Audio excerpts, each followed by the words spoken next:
Bienvenue au Centre islamique de Tavernier. On continue les émissions sur la vie merveilleuse de Cheikh Ahmadou Bamba.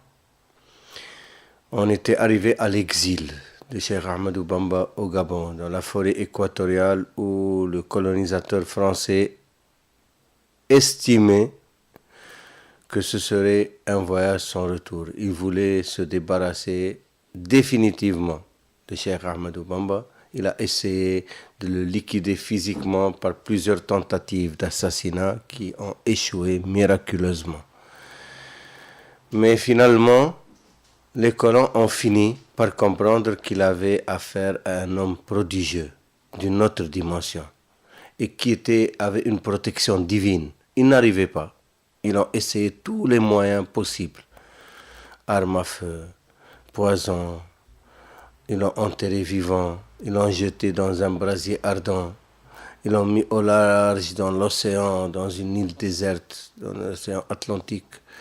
Ils l'ont trouvé chez lui à la maison, il est revenu par la voie des airs. Et encore des choses prodigieuses, miraculeuses, qu'il serait très difficile à un esprit rationaliste de comprendre, mais qui ont été consignées, que ce soit dans les archives des Français, que ce soit par les poètes sénégalais et mauritaniens, que ce soit par les écrits de Cheikh Ahmadou Bamba lui-même, que ce soit par ses contemporains et ceux qui ont assisté à ces scènes. Alors, maintenant, les Français ont décidé de le laisser tranquille. Ils ont voulu qu'il au moins il soit loin de toute fréquentation qu'il ne pourrait pas influencer d'autres musulmans. Parce qu'au Gabon, à l'époque, il n'y avait pas de musulmans. Les Gabonais, à l'époque, vivaient dans un état... Bon, à la limite, il y a des religions traditionnelles africaines qui n'ont rien à voir avec les religions révélées, comme le christianisme, ou le judaïsme, ou l'islam. Mais il y avait certains qui commençaient, des missionnaires qui évangélisaient. Les missionnaires surveillaient de près le cas de Cheikh Ahmadou Bamba, parce qu'ils avaient peur qu'ils ne gâchent leur travail d'évangélisation. Et puis pour savoir les secrets de cet homme prodigieux. Il y avait des missionnaires qui avaient une surveillance permanente sur Cheikh Ahmadou Bamba. Mais finalement, ils l'ont mis dans l'île de Mayomba, dans une péninsule de Mayomba, après dans une autre île, Lambaréné. Et il l'isolait. Il a finalement passé 5 ans à Mayomba et 2 ans à Lambaréné et quelques mois à Libreville, dans des différents campements. Entre-temps, ses disciples au Sénégal faisaient tout pour pouvoir annuler la décision du conseil privé qui avait envoyé Cheikh Ahmadou Bamba en exil pour une déportation à durée indéterminée.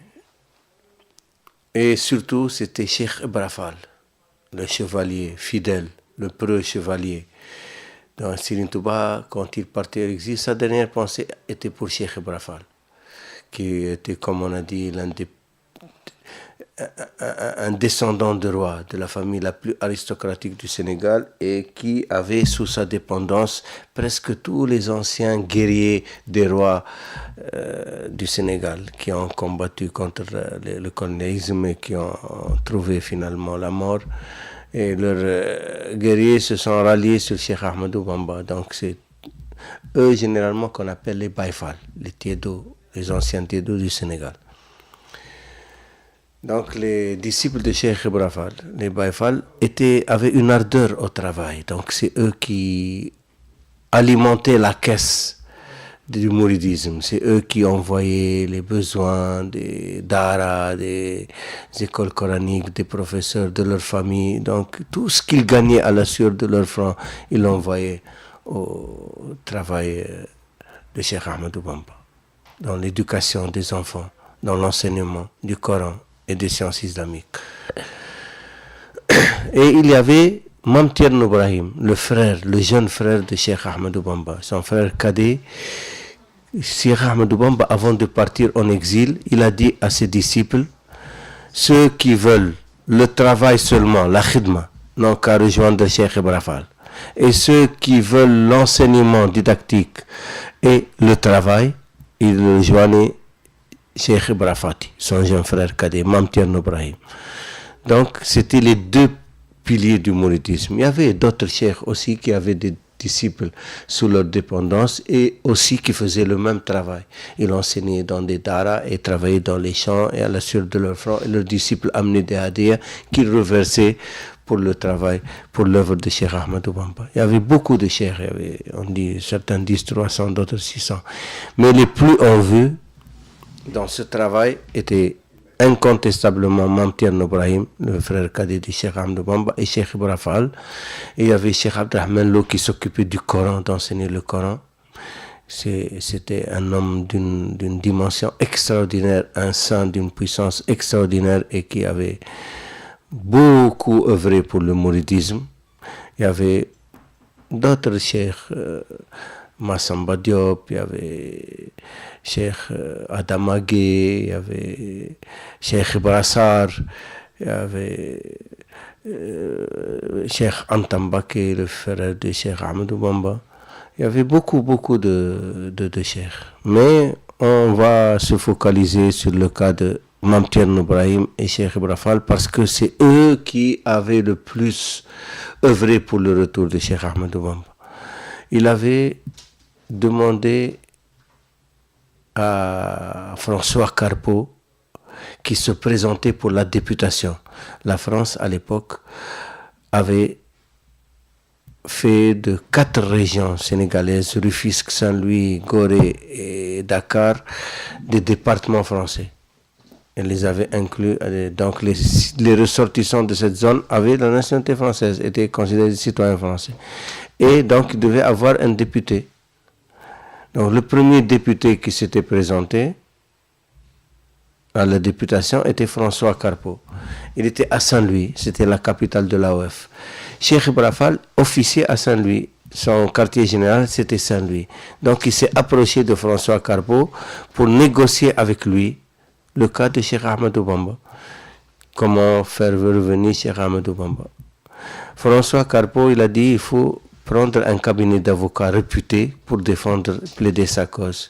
Et lui, s'il est élu à la députation, il se fera un devoir de présenter le cas de Cheikh Ahmadou Bamba devant l'Assemblée française, l'Assemblée nationale française, à la métropole. Alors Cheikh Ibra Fall s'est engagé à financer la campagne de François Carpeaux et à lui réunir les votes nécessaires pour passer à la députation, pour qu'il réussisse sa campagne électorale. Et effectivement, il a pris un cabinet d'avocats et il a appuyé fortement François Carpeaux financièrement et humainement. Et effectivement, François Carpeaux est passé député. Donc il a siégé à la métropole et le premier dossier qu'il a mis sur la table, c'était le dossier de Cheikh Ahmadou Bamba. Il a tenu promesse, il a tenu ses engagements. Et à l'époque, en France, François Carpeaux s'était allié à l'Union de gauche, dirigée par Georges Clemenceau. Et l'Union de gauche, le bloc de gauche, était anticolonialiste. Il était contre la politique coloniale française. Donc, ils ont appuyé le dossier présenté par François Carpeaux. Et effectivement, en étudiant le dossier, ils ont vu que Cheikh Ahmadou Bamba a été injustement envoyé, il a été déporté injustement. Il n'y avait aucune charge contre lui. Il n'a commis aucun délit. Il n'y avait que des rumeurs et des délations. Certains avaient envoyé des rapports au gouvernement pour qu'il prépare le djihad dans certains marabouts comme certains chefs locaux et certains chefs de cercle français. Donc il n'y avait que des supputations, des rumeurs, des dénonciations, des calomnies. Il n'y avait aucune charge contre lui. Donc c'était vraiment injuste. Alors effectivement, le bloc de gauche a soutenu la demande de François Carpeaux et ils ont eu gain de cause. Et on a vu qu'il fallait réparer cette injustice. Ils ont demandé au gouvernement colonial de l'AOF de faire rentrer Cheikh Ahmadou Bamba à leurs frais, aux frais du gouvernement colonial, et avec les honneurs dus à son rang, en lui présentant de plates excuses et en laissant ses disciples exprimer leur contentement et leur joie à son retour, pour qu'il puisse dégager la haine et la rancune qu'il avait envers le gouvernement colonial qui avait spolié injustement leur chair dans ses droits et qui l'ont exporté. Donc il fallait calmer. Et le gouvernement de l'AOF, malgré lui, a dû prendre cette décision dictée par la métropole et ils ont ramené Cheikh Ahmadou Bamba avec les honneurs.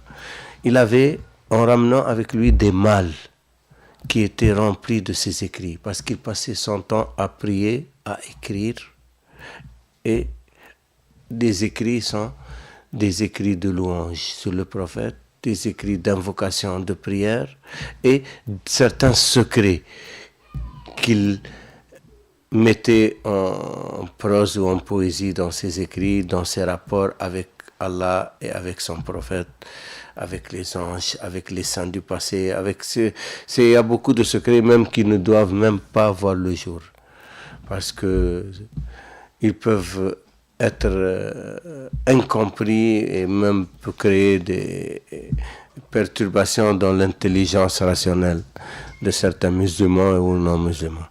Donc Serigne Touba avait dit que certains écrits ne doivent jamais voir le jour, et d'autres il les a enterrés même. Il y avait, quand on a mis les malles et les caisses là, il paraît qu'il y avait 7 tonnes et demie de malles. C'était des malles en fer qui étaient...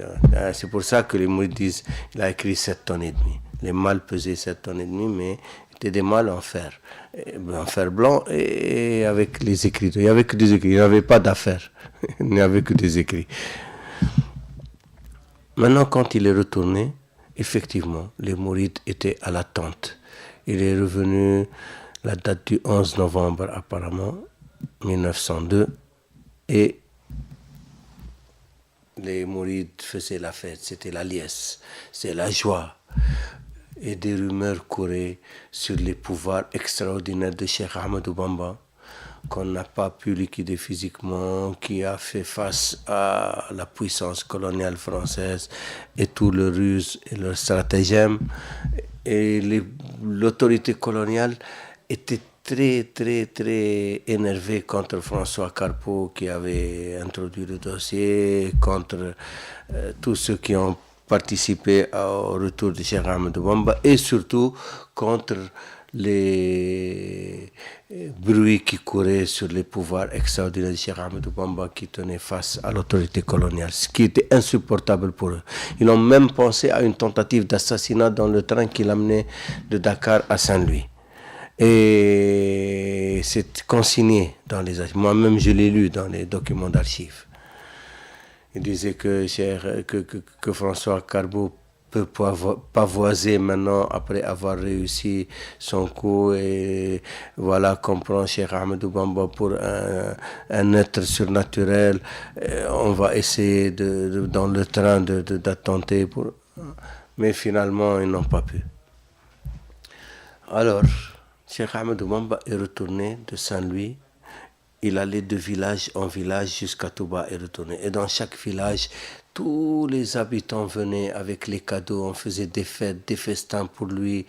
Et de plus en plus, les populations adhéraient à sa voix, aux grandes dames des autorités coloniales et de certains marabouts qui étaient vraiment jaloux de voir cette affluence vers Cheikh Ahmadou Bamba, parce qu'ils voyaient même leurs disciples partir. Et de village en village, il a été accueilli avec les honneurs dus à son rang jusqu'à ce qu'il est retourné à Touba. Il s'était installé à l'entrée de Touba, à Darminan. Il avait demandé à son frère de lui préparer une maison là-bas. Une maison, à l'époque, on les faisait en bois et en tôle. Donc c'était très facile à construire en quelques jours, avec des palissades tout autour pour marquer les carrés. Et son frère Cheikh Anta, quand il est passé chez lui à Dar es Salaam, il a égorgé du coq jusqu'au chameau. Il a égorgé tous les jours, pendant des jours.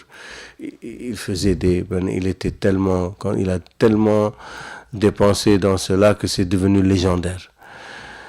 Finalement, il est resté à Darminan et les gens venaient affluer et puis donner les directives. On a commencé maintenant à découvrir les prodiges de Cheikh Ahmadou Bamba, linguistiques comme spirituels, comme la force spirituelle qu'il mettait dans ses disciples. Tous ceux qui venaient à lui rentraient avec une foi affermie et une connaissance élargie. Et les pouvoirs de Cheikh Ahmadou Bamba étaient décuplés après son exil. Surtout après son exil, on le voyait rarement manger ou dormir. Il était devenu un être non seulement exceptionnel, mais on ne peut plus même parler d'humanité en lui. C'était devenu quelque chose de hors du commun. Et tout le monde remarquait cela. Mais cette réputation et cette notoriété va lui causer encore des problèmes avec l'autorité coloniale. Parce que son pouvoir d'attraction des foules rendait inquiet beaucoup de chefs de canton, dont Mbahan Diop, le fils de Lat Dior, qui a eu des démêlés avec certains mourides. Il voyait qu'il n'avait aucune autorité sur les mourides. Il a commencé à écrire des rapports alarmants et surtout il y a eu un feu qui a accidentel, un feu accidentel qui a brûlé beaucoup de cases. Comme on a dit, c'était en bois et en paille. Donc ça a brûlé beaucoup de cases. Il y avait beaucoup d'écrits et de meubles de Cheikh Ahmadou Bamba qui ont brûlé dans ce feu-là, cet incendie. Alors il avait envoyé pour acheter des meubles à Saint-Louis. Comme on dit, la capitale c'est Saint-Louis. Les chameaux, il était venu à dos de chameaux, des meubles, des armoires, des lits, des chaises et des livres.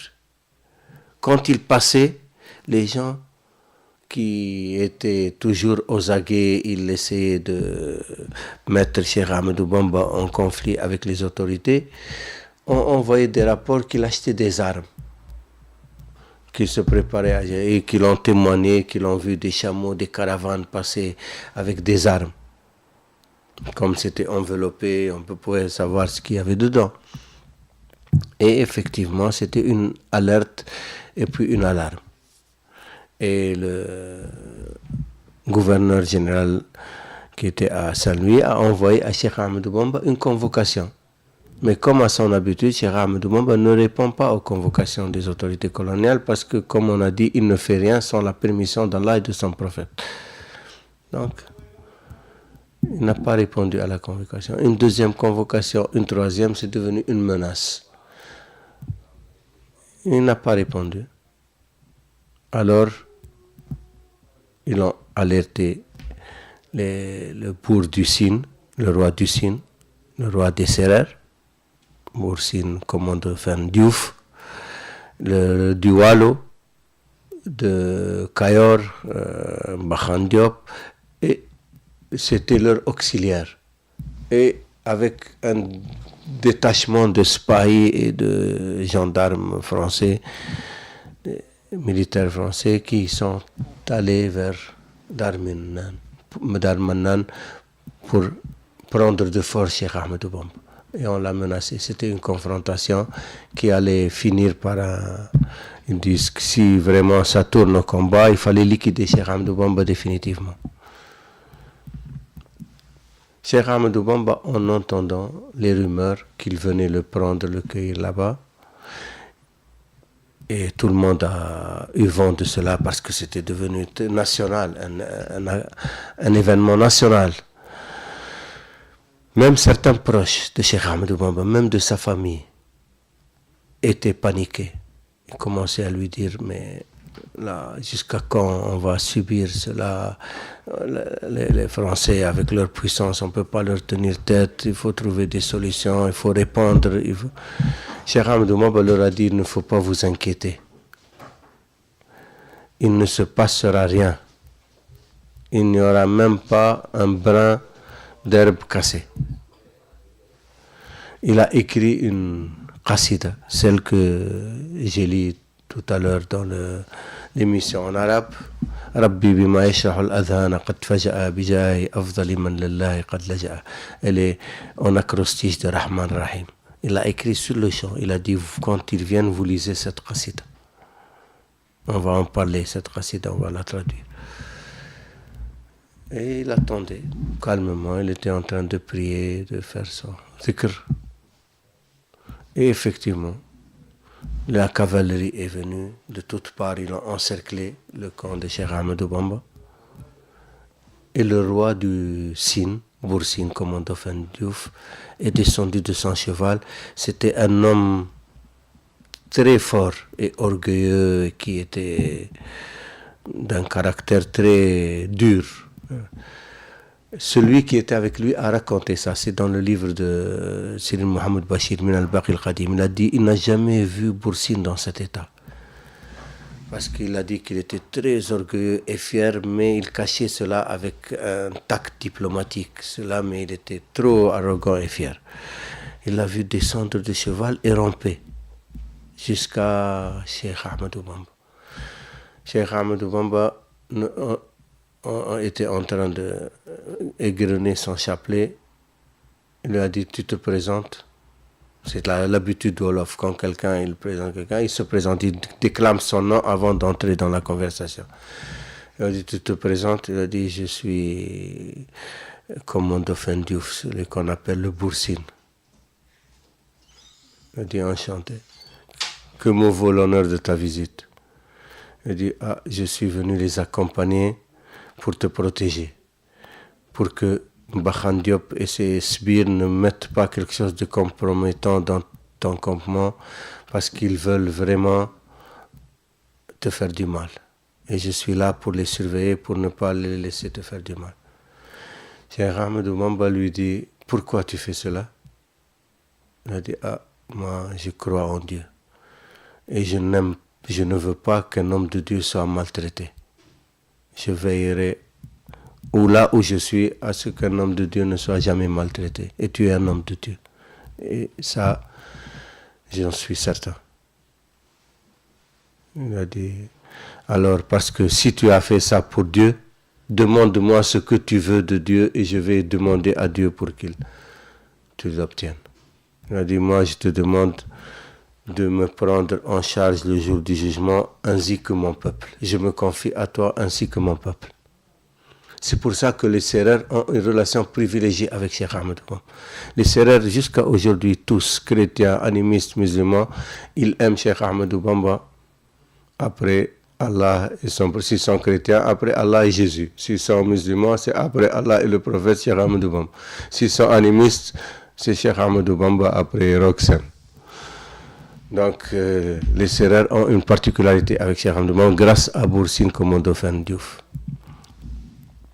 Et effectivement, ça s'est passé comme ça. Ils l'ont cherché, ils n'ont rien trouvé. Alors Boursine a dit à Cheikh Ahmadou Bamba, si tu m'accompagnes jusqu'à Diourbel, moi je témoigne. J'ai déjà témoigné devant le gouverneur général à Saint-Louis que tu n'es pour rien, que ce sont des calomnies contre toi. Et je témoigne pour toi qu'il n'y a rien dans tes campements et que c'est injuste. Et effectivement, ils ont été à Diourbel, ils ont envoyé un télégramme à Saint-Louis pour dire qu'ils n'ont rien trouvé, que l'homme est innocent, il n'a rien. On dit il faut qu'il vienne à Saint-Louis pour qu'on règle son cas. Entre-temps, Sidia Baba, Cheikh Sidia Baba, qui était, on l'appelle l'imam de Ahl-Zawaya en Mauritanie. C'était l'imam des marabouts en Mauritanie. Et qui est un cadre.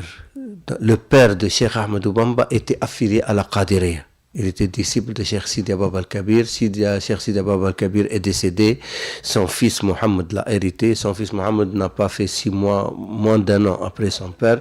Donc c'est le petit-fils, Cheikh Sidia, celui-là qui a hérité de la tariqa. Donc c'était le marabout de la famille Mbaké. Et Cheikh Ahmadou Bamba, même quand il est parti en Mauritanie la première fois après le décès de son père, il est resté chez Cheikh Sidia un temps. Il enseignait même là-bas, parce qu'il est resté quelques mois là-bas. Cheikh Ahmadou Bamba enseignait dans la famille de Cheikh Sidia. Donc, il avait une relation privilégiée avec lui. Quand il a appris que les colons français voulaient en finir avec Cheikh Ahmadou Bamba, il est intervenu énergiquement auprès du gouverneur, le gouverneur de Mouté, qui était à Saint-Louis, et il a fait intervenir son ami Xavier Coppolani. Xavier Coppolani était le premier gouverneur de la Mauritanie. Il dit que Cheikh Ahmadou Bamba est innocent, c'est un saint reconnu, attesté, donc il n'a rien à voir avec ces histoires et il faut le laisser tranquille. Et finalement, ils ont décidé que s'il venait à Saint-Louis, il ne va pas revenir à Touba, il faut l'éloigner de ses disciples, il va aller en Mauritanie, rester chez Cheikh Sidia. Et Cheikh Sidia se porte garant de lui. Et effectivement, Cheikh Sidia s'est porté garant. Et quand il est parti à Saint-Louis, on lui a signifié qu'il doit quitter le Sénégal une deuxième fois pour la Mauritanie, sous la protection de Cheikh Sidia. Et effectivement, il est parti en Mauritanie. Dans les calculs des Français, ils pensaient que les Mauritaniens étaient les plus puissants spirituellement, intellectuellement dans le monde musulman, même linguistiquement, surtout linguistiquement. Donc Cheikh Ahmadou Bamba va disparaître devant la puissance intellectuelle, linguistique et spirituelle des Mauritaniens. Parce qu'au Sénégal, on peut dire qu'il n'y a personne qui peut faire le poids avec Cheikh Ahmadou Bamba, ni de près ni de loin, ni linguistiquement, ni spirituellement, ni intellectuellement. Mais en Mauritanie, confronté aux savants mauritaniens qui sont les plus élevés de tout le monde musulman, donc Serigne Touba automatiquement sa notoriété va s'amoindrir, sinon disparaître. C'est ce qu'il avait estimé. Alors quand Cheikh Ahmadou Bamba est parti en Mauritanie, miraculeusement, tous les Mauritaniens, à l'unanimité, l'ont considéré comme le plus grand saint qui a jamais vécu dans le monde musulman. Donc ils disent Man yuqarn Cheikh al-Khadim ma ghayr al-Nabi al-Mustafa fahuwa ghumrun qalbuhu ma nuwira. Celui qui compare Cheikh Ahmadou Bamba avec un autre que le prophète Mohammed sallallahu alayhi wa sallam, c'est un ignorant dont le cœur est obscurci. Donc il n'a pas de lumière dans le cœur, il ne peut pas voir. Et il n'a pas de savoir intellectuel pour pouvoir évaluer ce niveau. Cheikh Ahmadou Bamba dépasse tout ce qu'on a connu dans le monde musulman, intellectuellement, spirituellement et linguistiquement. Ça c'est du jamais vu. Et il n'est pas arabe, il est sénégalais. Sa langue, c'est le Wolof, c'est pas l'arabe. Et pourtant, il dépasse en langue arabe tout ce qu'on a connu dans le monde arabe. Alors que les Arabes, la matière dans laquelle il excellait le plus, c'est la langue arabe. C'est pour ça que le prophète Mohammed sallallahu alayhi wa sallam, son miracle, c'était de les défier en la langue arabe. Le Coran, c'est un défi en langue arabe. Alors, Serigne Touba, sa puissance en langue arabe dépasse tout ce qu'on a connu dans le monde. Pas seulement ses contemporains, même du passé. En dehors du prophète Mohammed sallallahu alayhi wa sallam, personne ne peut se comparer. Donc c'est quelque chose d'inimaginable sur le plan intellectuel comme sur le plan linguistique et sur le plan spirituel. Et effectivement, jusqu'à aujourd'hui, les Mauritaniens reconnaissent cela. Et ils disent le plus grand miracle de Cheikh Ahmadou Bamba en Mauritanie, c'est d'avoir fait le consensus total. Le consensus, c'est la chose la plus difficile à obtenir en tout temps. Alors Serigne Touba fait le consensus jusqu'à aujourd'hui. C'est un cas prodigieux, hors norme. Donc, on ne peut qu'admettre. Ou on est un ignorant dont le cœur est obscurci, comme ils disent les Mauritaniens. Voilà, maintenant c'est une autre étape qui commence en Mauritanie. Et Serigne Touba, il dit, celui qui compare mon exil du Gabon avec mon exil en Mauritanie, c'est un ignorant. Et il ne me connaîtra jamais. Parce que le premier exil était une série d'épreuves qu'il devait affronter. Alors que le deuxième exil était une série de récompenses qu'il devait cultiver. Le premier, c'était des épreuves pour voir. Allah éprouve la foi du croyant. Allah, il dit dans le Coran, dans Sourate Al-Ankabut, il dit Alif Lam Mim ahasiba an-nasu an yutraku an yaqulu amanna wa hum la yuftanun. Est-ce que les croyants, est-ce que les humains croient qu'on va les laisser dire oui, on croit et on ne va pas les éprouver? Si tu es un croyant, Allah va t'éprouver pour voir le degré de ta foi. Même si c'est vrai, tu as la foi, mais à quel degré? Donc c'est les épreuves qui vont déterminer ton degré de foi. C'est pour ça que le prophète Mohammed sallallahu alayhi wa sallam, il disait أكثر الناس ابتلاء أشد الناس ابتلاء الأنبياء ثم الأمثل ثم الأمثل. Les plus éprouvés des humains sont les prophètes. Après les plus exemplaires, après les plus exemplaires. Plus tu es exemplaire, plus tu es élevé, plus tu es éprouvé. Pour voir. Parce que les épreuves des prophètes, aucun humain ne peut les relever. C'est pour ça les prophètes, on ne peut pas se comparer aux prophètes.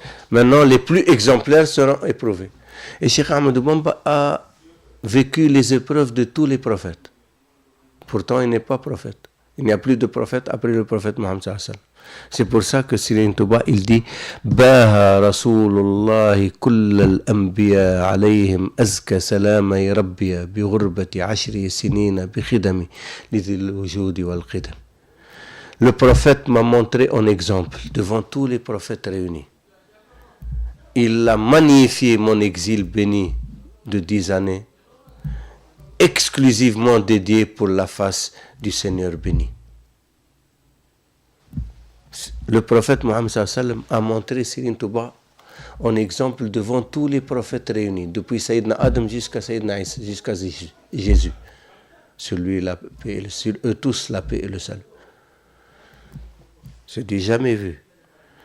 Ghazali, l'imam Ghazali, qui est l'une des plus hautes sommités du monde musulman, le prophète Mohammed sallallahu alayhi wa sallam l'a montré en exemple devant Sayyidina Moussa et Sayyidina Isa, devant Moïse et Jésus. Ça, c'est Abul Hassan Chadli qui a vu ça en vision. Il a vu le prophète Mohammed sallallahu alayhi wa sallam, Sayyidina Moussa, Sayyidina Isa, et le prophète Mohammed sallallahu alayhi wa sallam, il présentait Ghazali. Il disait, est-ce que vous avez comme lui dans sa communauté? L'imam Ghazali. Le prophète Mohammed sallallahu alayhi wa sallam était fier de l'imam Ghazali. Il le montrait en exemple devant Sayyidina Moussa et Sayyidina Isa. Est-ce que vous avez comme lui dans votre communauté? Et Serigne Touba, Cheikh Ahmadou Bamba, Khadim Rasoul, le prophète Mohammed sallallahu alayhi wa sallam le montre en exemple devant tous les prophètes réunis, depuis Sayyidina Adam jusqu'à Sayyidina Isa. Alayhim salatu wassalam.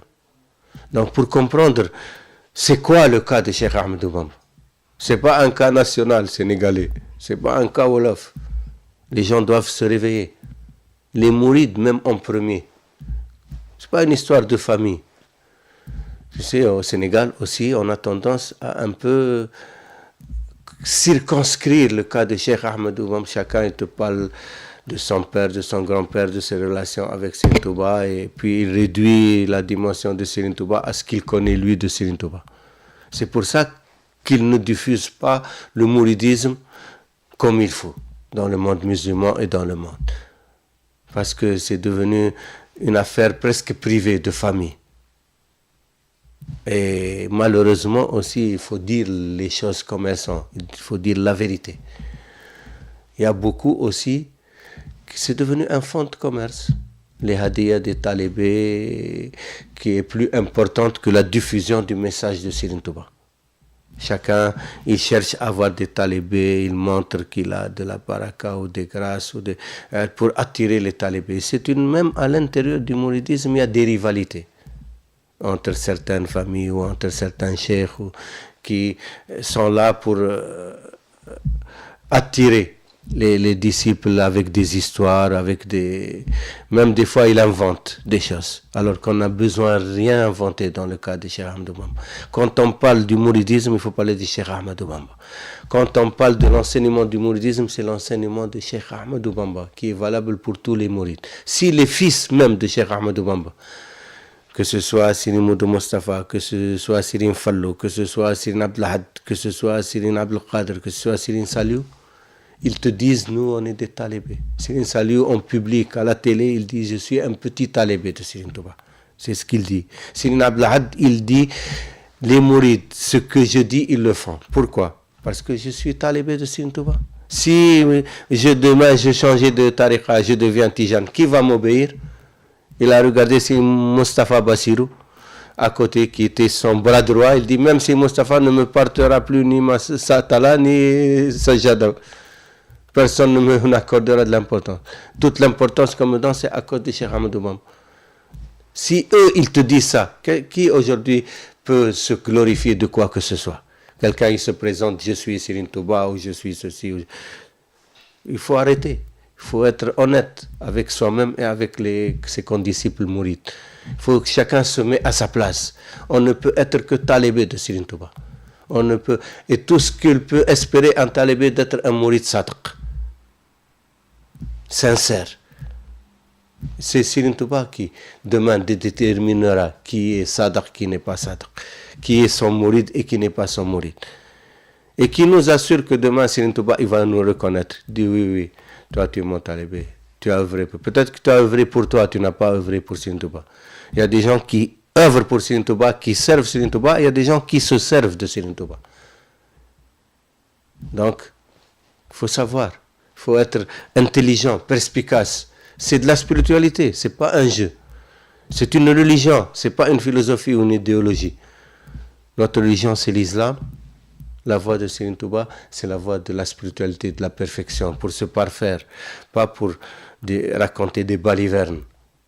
Donc, on est obligé aujourd'hui, avec le contexte mondial et ce qui se passe dans le monde musulman, d'être à la hauteur de notre mission, de diffuser correctement les enseignements de Cheikh Ahmadou Bamba. Parce qu'on n'a rien comme mouride à revendiquer dans le monde musulman, en dehors de l'enseignement de Cheikh Ahmadou Bamba et de notre exemplarité à l'enseignement de Cheikh Ahmadou Bamba. Qu'est-ce qu'on peut leur apporter aux musulmans? Qu'est-ce qu'on a à leur apporter en dehors de l'enseignement de Cheikh Ahmadou Bamba? Donc, il faut que tout mouride sache qu'il a une responsabilité devant Allah et devant son prophète et devant Cheikh Ahmadou Bamba, de diffuser correctement l'enseignement de Cheikh Ahmadou Bamba afin d'ouvrir les portes larges pour les musulmans pour entrer dans cette voie qui va les préserver demain. Et pour les non-musulmans pour qu'ils découvrent l'islam vrai, authentique du prophète Mohammed sallallahu alayhi wa sallam, l'islam de l'amour, de la paix, du respect de son prochain. Jaradjef, merci beaucoup et Inch'Allah à la prochaine.